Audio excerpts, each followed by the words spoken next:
Quickly add color and preserve the texture of a paper using a custom gradient adjustment layer with a blend mode. Hi, this is Julie Cinco from Digital Scrapper, the very best place on the web to find complete and professional instruction for digital scrapbooking. We help you get your stories told. This video is being filmed in Photoshop Elements, but the instructions are exactly the same for Adobe Photoshop except where noted. I love the textured background paper of my card, but I wish it was colorful. I can add color and preserve the texture of the paper using a custom gradient adjustment layer with a blend mode. Begin in Expert mode by opening the template that comes in the download. In the Layers panel, click on the card background layer to make it the active layer. Click on the Add New Fill or Adjustment Layer icon and choose Gradient. In the dialog box, click directly on the gradient, not the arrow, to open the Gradient Editor. In the Gradient Editor, choose Foreground to Transparent. If you do not see Foreground to Transparent, open the menu and choose Default. Then open the Flyout menu and choose Large List. Photoshop users will find the settings in the manual.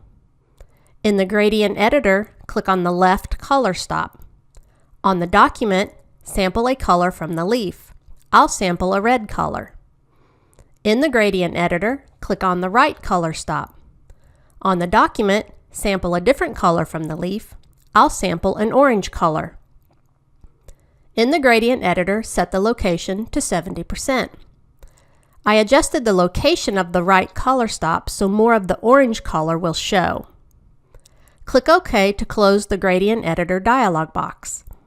In the Gradient Fill dialog box, set the style to linear, the angle to 90 degrees, and the scale to 100%.